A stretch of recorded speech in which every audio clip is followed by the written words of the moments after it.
एक राजा के 7 बेटे और एक बेटी थी, जो खुशी खुशी अपना जीवन बिता रहे थे। 7 भाई बहनों में एकलौती छोटी बहन बहुत ही शांत स्वभाव, आज्ञाकारी एवं संस्कारी थी।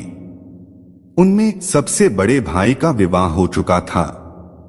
7 भाइयों में सबसे छोटा भाई एक आंख से अंधा था। छोटे भाई के दिल में अपनी इकलौती बहन के लिए बड़ा प्यार एवं लगाव था। एक दिन बड़े राजकुमार अपनी पत्नी और अपने छोटे भाइयों को साथ लेकर अपने खेतों में काम करने चले गए। चूंकि उस जमाने में खेती बाड़ी आपसी सहयोग से हुआ करते थे, सभी लोग खेतों में काम करने जाने से पहले अपनी छोटी बहन को खाना बनाने का आदेश देकर घर से निकलते हैं।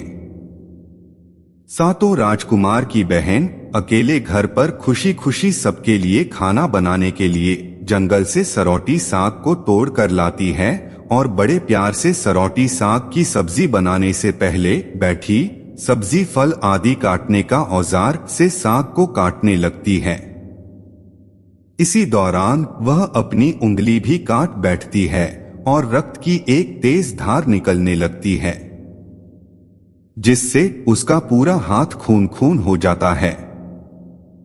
तब राजकुमारी सोचने लगती है कि क्या करूं? अगर घर के दीवार में खून को पोंछूंगी तो भैया लोग देख लेंगे और चिंता करेंगे, और यदि अपने कपड़े में पोंछूंगी तो भाभी खून लगा कपड़ा देखकर माहवारी समझ खाना नहीं खाएंगी। राजकुमारी इस डर से सब्जी पकाने वाले छाता साग में सारा खून को पोंछकर खून को बहने से रोकती है। फिर इसी खून लगे साग को सब्जी बनाती है।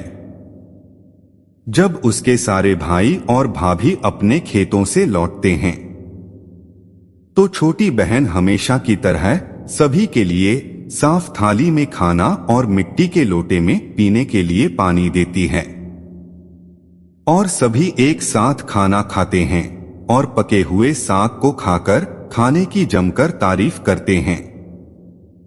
और वे सब अपनी बहन से पूछते हैं कि बहन, तुम्हारे द्वारा बनाया हुआ यह साग बहुत बार खाए हैं, परंतु आज की बनी सब्जी का स्वाद बहुत ही अद्भुत लगा।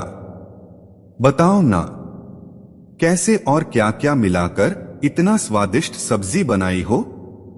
पहले तो राजकुमारी डर से सहम गई कि कहीं भाइयों को पता न चल जाए कि मेरे हाथ की उंगली कट गई है। फिर वह थोड़ा सोचकर बोलती है कि कुछ नहीं भैया, जैसा हमेशा की तरह सब्जी पकाती हूँ वैसे ही तो बनाई हूँ। राजकुमारी अगले दिन 7 भाइयों के अनुरोध पर फिर से एक बार वही छाता साग की सब्जी बनाती है, परंतु भाइयों को पिछले दिन के जैसा स्वाद नहीं मिलता। फिर ऐसा ही अनुरोध 3-4 बार हुआ, लेकिन खून लगे साग का स्वाद उनके मनमस्तिष्क से उतर ही नहीं रहा था। असलियत जानने की जिज्ञासावश 7 भाई और भाभी ने उससे उस दिन के खाना बनाने का तरीका जानने का जिद करने लगे। मजबूरन राजकुमारी को सारी घटना बतानी पड़ी। सच्चाई मालूम होने पर 5वां भाई, जो बहुत ही लालची किस्म का था, उसने बाकी भाइयों से कहा कि बहन का खून इतना स्वादिष्ट लगा तो इसका मांस कितना स्वादिष्ट होगा। यह बोलकर सभी भाइयों के बीच चर्चा करने लगता है। सबसे छोटे भाई को छोड़कर बाकी भाइयों ने राजकुमारी को मारकर उसका मांस खाने को राजी हो गए थे। मांस खाने की सोचकर उन सभी के मुंह से लार टपकने लगता है। भाइयों के मन में स्वादिष्ट खाना खाने के लिए वे कितना लालची बन गए, इसका आभास राजकुमारी को हो गया कि किस प्रकार उसके भाई उनकी मांस खाने की लालसा रखते हैं। एक दिन 7 भाई शिकार खेलने के बहाने राजकुमारी को लेकर घने जंगल में लेकर जाते हैं, जहां पूर्व से निर्मित 4 केन के वृक्षों पर बने मचान के नीचे पहुंचते हैं। जिस पर अपनी बहन को यह झूठ बोलकर चढ़ने के लिए बोलते हैं कि इस मचान पर जंगली जानवर तुम पर हमला नहीं कर सकेंगे। इस प्रकार सातों भाई अपनी बहन को मचान पर बैठाकर अपना अपना धनुष लेकर शिकार करने का ढोंग करके चले जाते हैं।